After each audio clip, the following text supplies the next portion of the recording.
Welcome to my latest storytime video. You can find more storytime videos on the playlist on YouTube. Storytime playlist on YouTube. This one's called Ambush. The war was over and the Hendris system was on fire. No one had won.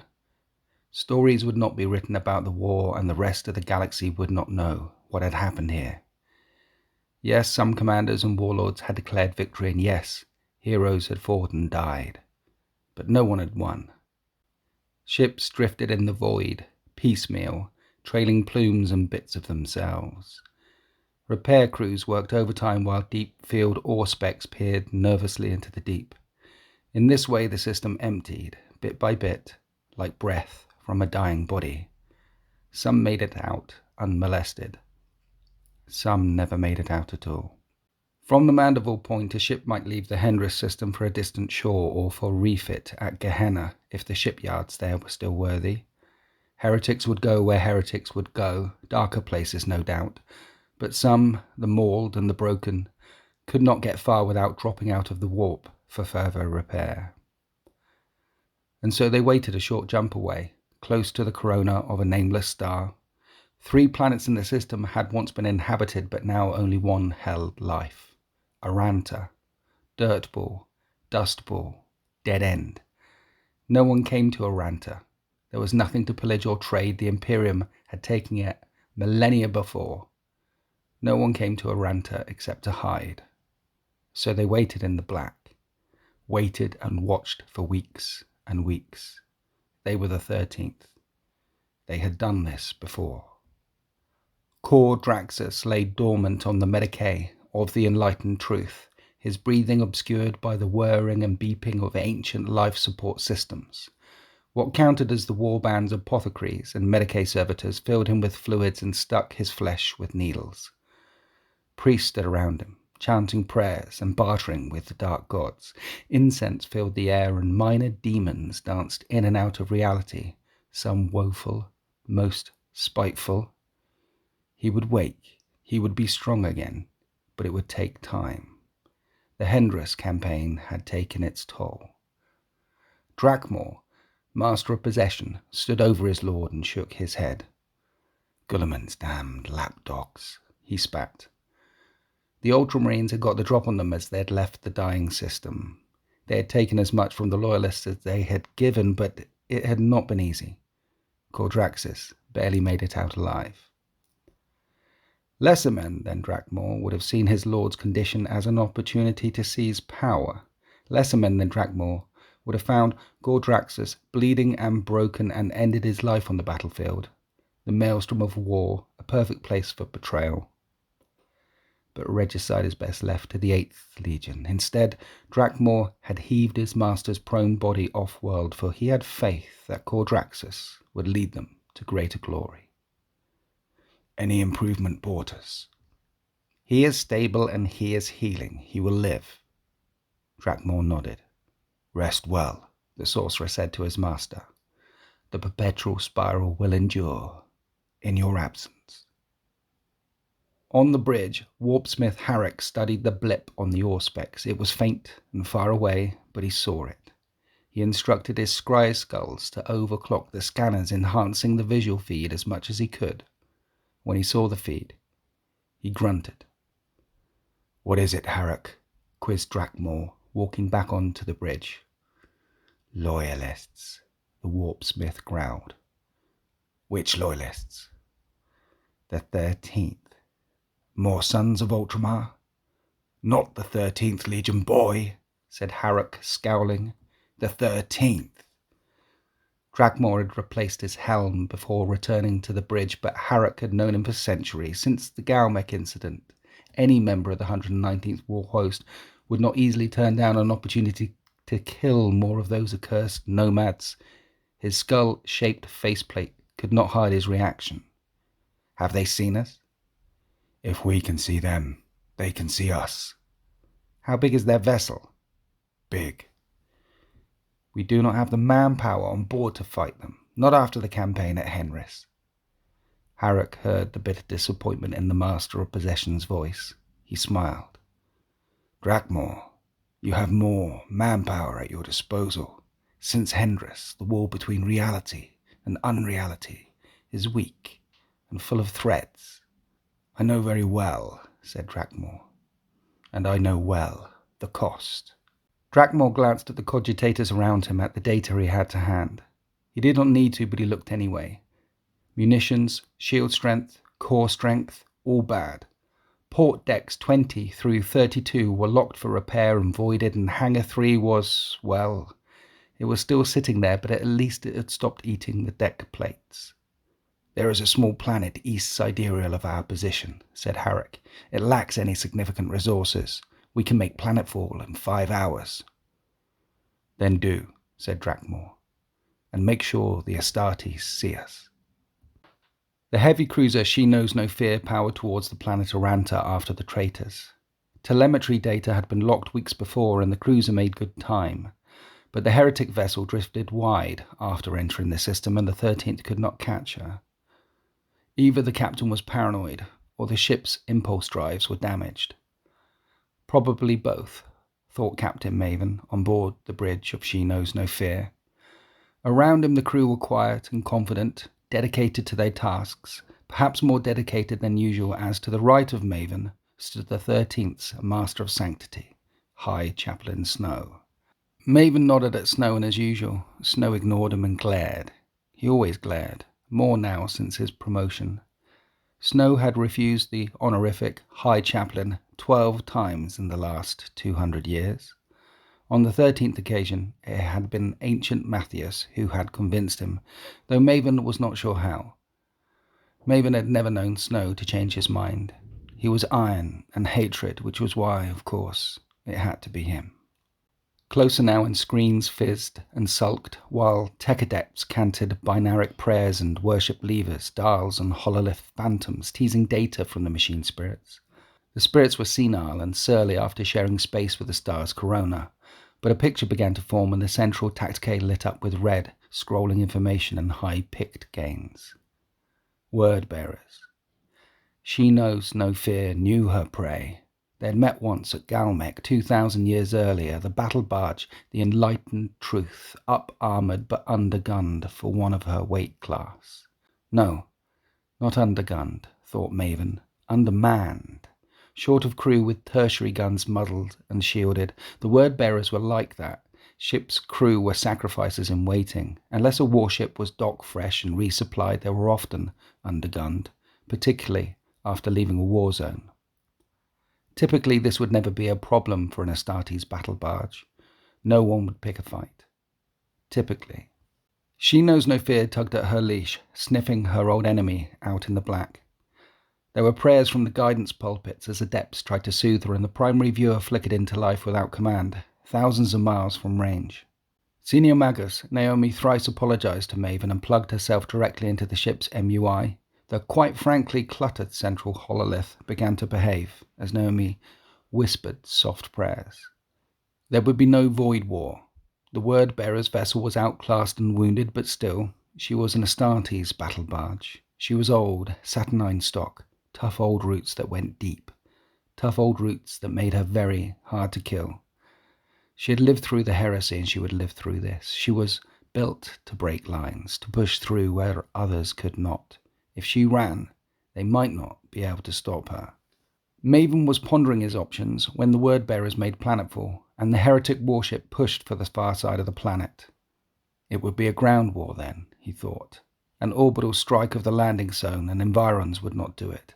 Their enemy was Astartes, and they would be prepared for such an assault, either with repulsor tech or typically something forbidden, and much, much worse. No.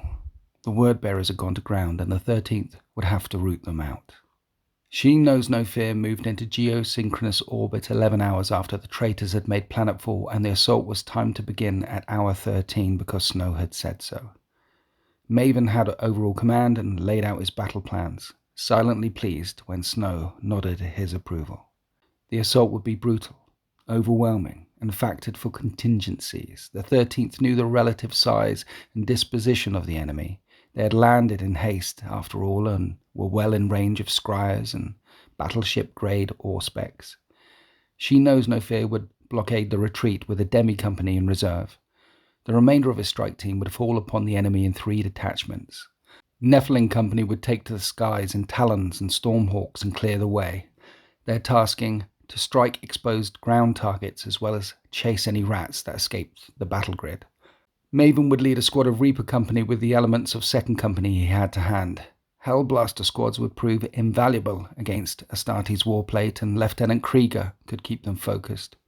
Meanwhile, Snow would command his own detachment, 1st Company Terminators and drop pod support elements. Each detachment, on its own, matched the Word Bearers, a single traitor warband fleeing the fires of Hendris, gone to ground on a nothing rock in a nothing system. It would be a quick fight. The Word Bearers did not know the planet's name when they landed, and they did not care. They landed by an inhabited settlement and set about slaying the civilians who dwelt there. It did not take long to raze the town. Drakmor instructed them, taking appropriate prisoners to perform the ritual. 8 rows of 8 humans who had fought back against them for Rage Host Profanus, 7 rows of 7 of the sickliest and dying for the Hollow Men. The Word Bearers had lost contact with the demon host they had summoned on Hendris, but the Master of Possession knew that the children of the gods would not have forgotten them. A tether to reality is such a useful thing for those that dwell in the warp. Cultists chanted, led by dogmatic dark apostles and their disciples, until Drakmor gave the order. The 8 rows of 8 were slain violently by those amongst the perpetual spiral, a flurry of chain axes and guttural bellows. The 7 rows of 7 were melted away by clouds of diseased gas and foul sludge wielded by the favoured of Nurgle. The stench of it reached Drakmor's nostrils, even through his rebreather. Then reality tore open. The sound of pipes, so dissonant it even hurt the gene-enhanced ears of the traitor Astartes, blasted from the rift before hundreds of Nurglings spilled forth like an oil slick. Great lolloping beasts on droning, miserable plague-bearers followed, and then the great unclean one, Egoster, the indigestible, flanked by a sloppity barpiper Malkoum, the scabbard. The ground shook as he took steps back into the real. "O Egoster, great and foul, you honour us with your return," bellowed Drakmor over the din of 1,000 flies.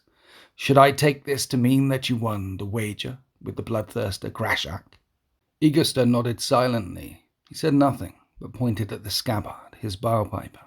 "Though the Hollowman won our delightful wager, 'twas I who earned sweet Nurgle's favour," sang the herald, capering about like a fool. "I see," said Drakmor.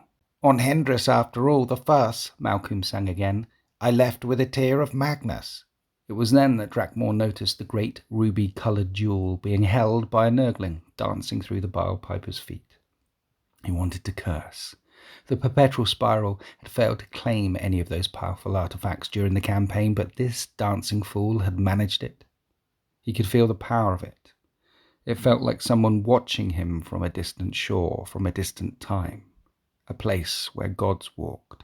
He turned aside as another voice, as dry and cold as a tomb, whispered into life. "Well, well, well," it hissed. A great, bird-like beast, flanked by gibbering pink monstrosities, passed through the rift before it closed. He recognized the Lord of Change as Beshkar, the Redeemer, an ally of sorts. The great unclean Egoster sprang to life, roaring angrily and raising his monstrous sword. Calmly, Beshkar raised his taloned hand. "Stand down, Lord of Decay," the demon said. "We have not come to fight you." Malkoum jumped forward too, singing, "Not those who play with fate and luck. Go now, off you fuck." "Scabbard," said Beshkar. "Why so vulgar? After all, you are who brought me here." The sloppity barpiper stopped his angry jig and looked confused. "I have a great interest in that tear of Magnus you carry," the Lord of Change said, its eyes fixing on the jewel. The Nurgling that held it aloft quickly waddled behind Malkoum's legs, peering around them in fear. "I want to make sure no harm comes to it," the great demon said, his gaze never leaving the tear. "I have come to help you keep it safe." Drakmor had summoned demons aplenty in his many years. He knew when to let them play and when to pull them in, or try to pull them in. Children of the gods, he intoned, Malcolm the Scabbard, Egoster the Indigestible, and Beshkar the Redeemer, we intend to fight and kill as many of our hated kin this day, and we ask only that you join us in this deed. I humbly ask that you fight by our side. Their souls will be gifts to your masters, their bodies, sustenance for yourselves. Drakmor took a knee. Malcolm and Egoster looked at Beshkar. We can put aside our differences for this matter, said Beshkar. The tear must be kept safe. It is an instrument of change. It was not as simple as that, of course. It was never that simple. Promises were made, souls were bartered, and plenty of blood was spilt before the act was sealed. By the end of it, the township was a ruin, and all the souls that had lived there had been sent screaming into the warp. Drakmor walked through the smoke, watching little fires move exactly the way little fires should not move, watching shadows pour at the ground and giggle to each other, watching demons. Perhaps he should have felt relief or satisfaction, but he did not feel those things anymore. Instead, he looked to the skies and felt hatred. Pure hatred. The mongrel, 13th. Children playing at the feet of gods. Let them come, he thought. The flyers of Nephilim Company never made it to the battle grid as demons filled the air. Attack runs were diverted and secondary combat patterns were adopted by the Tech Marine pilots. Harassment and divergent strikes pulled the airborne demons away from the primary target area, keeping the landing zones clear. The 13th would be without air support. Maven did not order a recall, and Snow did not counsel one. They had their window and they would take it. Maven landed with the ground elements at Zone Alpha and immediately rushed towards the battle grid. At the same time, in orbit, drop pods were released from cradles and Terminators prepared for teleportation. Demons or no, the 13th were committed and would not turn back now. Up in orbit, the lord of the 119th war host, Kordraxus, opened his eyes. He could smell blood and septics and the foul, foul stench of incense. There was always so much of it. It seeped and stained into everything, and he hated it. Hate. That was good. He remembered hate. He remembered himself. He ripped the pipes and machines from his body and rose from the Medicae slab in one fast motion.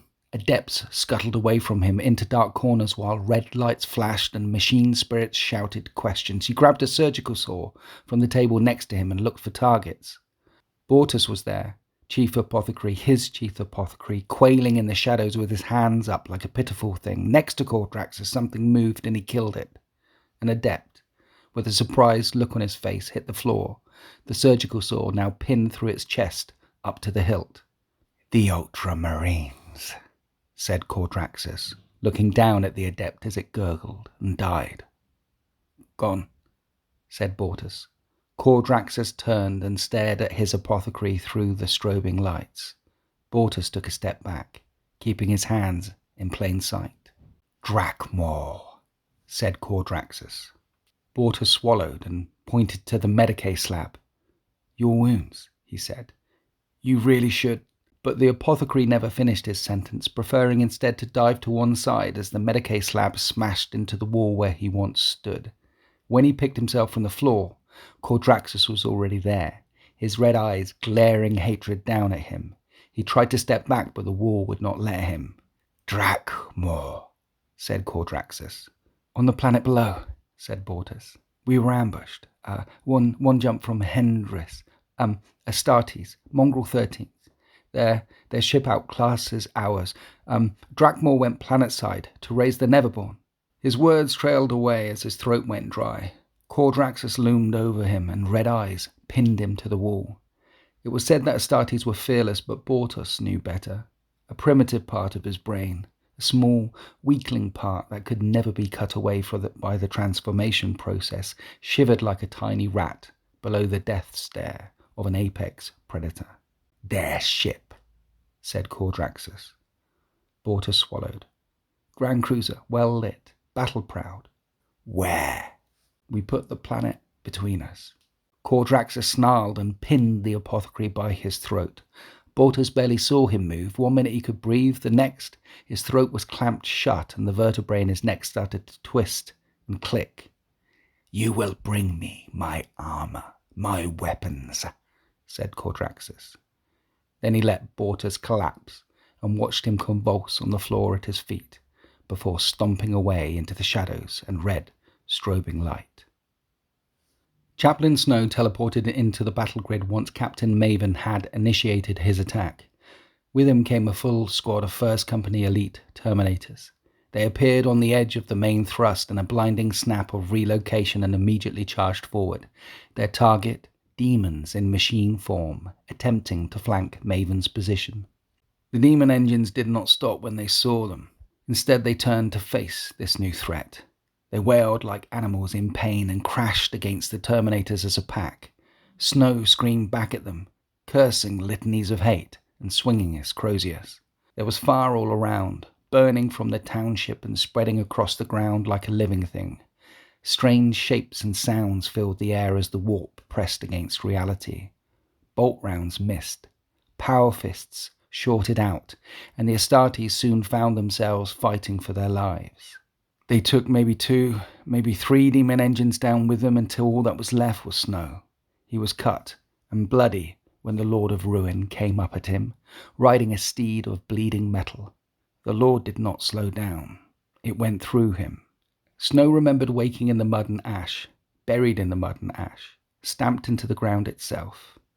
Everything hurt, despite the stims flooding through him, and everything was broken. He dragged himself from the hole he was in, bits of warplate falling from him. He could not find his helmet. He could not find his men. He remembered moving away from the fires and into the dark, falling, walking, crawling. He remembered waking in a pod as a kindly face looked down at him. "We gotta go, kid. Back to the Eagle." A memory of another life. How long he was lost in the dark, minutes or hours he could not say, but at some point light returned to the world.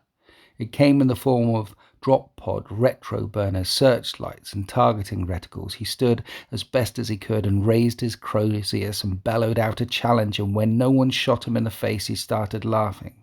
He hadn't laughed in a century. He had forgotten how. It came out like a low growl and blood frothed down his chin. That's how Maven found him. Growling and spitting blood and still angry, always angry, and ready to die on his feet. "We're leaving," said Maven, pulling Snow towards the Astartes in the familiar blue armor. They were already firing. They were already under attack. "My men," said Snow. "Gone," said Maven. "We were ambushed, and the ship is boarded." The Word Bearers' battle barge, the Enlightened Truth, burned at full speed around the orbit of the world. It skimmed the upper atmosphere, leaving ionized air behind, blue and green traces across the face of heaven. The low run was deliberate. The 13th on board She Knows No Fear did not know they were under attack until the void shields lit up. The Grand Cruiser weathered the storm with ease and prepared to return fire as the battle barge flashed past and then away, surfing the skin of the planet back round to the far side. 3 shots was all she could manage before the enemy was gone, leaving the bridge crew in stunned silence. Then the lights went red. "Boarding," sang the machine spirits. "Impossible, the shields are up." "Boarding, boarding." Down in the engineering decks of She Knows No Fear, Cordraxus levelled his combi bolter at the nearest speaker and blew it out. Steam rose out of the massive heat exchangers in front of him. His target. With the heat exchangers out of commission, the 13th would not be able to make warp, and the Enlightened Truth could slip away. The notion of running burned in his gut, and though it sickened him, he knew it was his only option. The Grand Cruiser would smash apart his ship and leave his forces stranded below. So much for the 119th then, so much for the long war. To survive millennia, only to be lost on a dying world at the shit end of nowhere. The gods, no doubt, would find it amusing. They were like that. The spell that had carried them onto a shielded enemy warship was humiliating in its necessity and unspecified in its price. Was shipwreck the price? And the laughter of thirsting gods? Cordraxus put the thoughts to one side, screamed an ancient Terran war cry and led his men across the deck. He was pleased to find that the Astartes were not stupid enough to leave the Engineerium undefended. There was a demi-company waiting for them, Primaris, their new breed of lapdog. They fought hard, even charging the left flank of the Word Bearers. They died all the same. Snow watched the demons come out of the black, through the trees and the rocks, out of the rocks, out of the air. They hovered and slivered and flew on great wings of vapour and lies. Reality smudged around them like oil and water, and the air tasted of perfume, a sickly, overpowering scent. His head swam and blood wept from his eyes. He remembered another time, another age, when he was young and weak, before the Astartes had transformed him. He remembered cowering in a barracks room as red shapes manifested in the air around him. "Stand and fight!" he screamed. Bolt guns fired into the whirling dark and ran empty. "Stand and fight!" The company in front of him exploded in blue fire. Astartes' warplate, torn apart, like paper. "If we die, then die screaming the Emperor's name!" Captain Maven appeared behind him. Something massive overshadowed them both, something wrapped in shadows with great wings and a raptor's head. Maven pushed Snow back, and the Astartes surrounded him, pulling him to safety. Then Maven turned and raised his great chainsword and attacked the demon. It was 5 times his height and 10 times as fast, and stepped past every single blow as though it knew where each would fall. Still Maven kept up his furious assault and managed to land a clean strike. The demon stepped back and looked down, as though surprised to find something nagging at its ankles. The great bird-like mouth hissed open. "I am the Redeemer," it said, "and I have not come for you." Then pink and white lightning rippled from the demon's staff and plucked Maven from the ground. The captain hung there for a moment, screaming in unnatural pain, before blasting out across the night as though he had been hit by a titan. Snow tried to fight, but his broken bones would not let him. He could barely breathe, barely stand, and he watched as his brothers were slaughtered around him. With the heat exchanger broken, Cordraxus returned to his ship. The spell that had propelled them through the warp so that they could complete the boarding action and then see them back again would come at a cost. He just didn't know what it was yet. He had seen the Neverborn perform miracles in its time, but this particular miracle, this must have taken a great deal of luck, or planning or scheming, and scheming meant Tzeentch, and Tzeentch meant the Redeemer. He was being played, and he knew it. Beskar would ask for his tally, and Cordraxus was in no mood to give it. So as he made his way to the bridge of his ship, the chatter on the comms came as no surprise. There was a demon waiting for him. On his bridge. Such an insult. The bridge doors slid open, and Cordraxus came into the space like a storm. Deck thralls had fled, and it was peculiarly quiet and empty except for the massive, winged form of Beskar, the Redeemer. The demon held an Astartes in his fist, a broken Astartes in black armour. Cordraxus, unbowed and full of hate, stamped up to the greater demon and pointed his mace. "Too far," he bellowed. "Too far." The demon tossed the Astartes to the deck plates. It slammed down at an angle and lay there, not moving, barely breathing. Cordraxus kicked the Astartes off the dais and down into the pulpits below. It shattered machines with its weight. "You come when summoned," said Cordraxus. "Things change for you. They change for the better. For him." Beskar motioned to the broken warrior below. "Not so much. That there is Snow, of the 13th. You know him." Cordraxus nodded. "You have won, Lord Avonbright, Cordraxus. I have brought you this meat as proof. I have ensured your escape, and I ask for no souls and sacrifice in return." Cordraxus stared at the demon, at where its eyes should have been, waiting for the bargain to be settled. "I want the tear of Magnus," said Beskar, "and you will deliver it to me." "The stone? Only a stone?" "It is not only, and yet it is only a stone. That is the price. That is why you live. Your Men live, and your ship flies. That is the price you will pay. Gladly. And then the demon was gone. No pyrotechnics, displays of power or spells.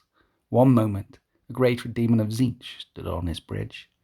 The next moment, Cordraxus was alone. No, not alone.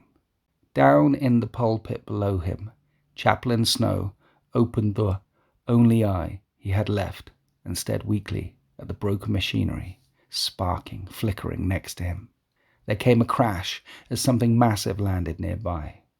Snow stared up at the face of his enemy. He tried to move. He tried to fight. He tried. Cordraxus put a boot down on his chest and pressed. "Slow," growled the Chaos Lord, "is not the manner of your death." Snow managed to frown, and that pleased Cordraxus. It brought him a measure of victory, a small victory, to see his enemy disturbed or uncertain, to see it in their eyes. It had been such a long war, but he had never tired of the little things. "Only in death does duty end," whispered Snow. And Cordraxus raised his armoured boot and stamped down on the chaplain's skull.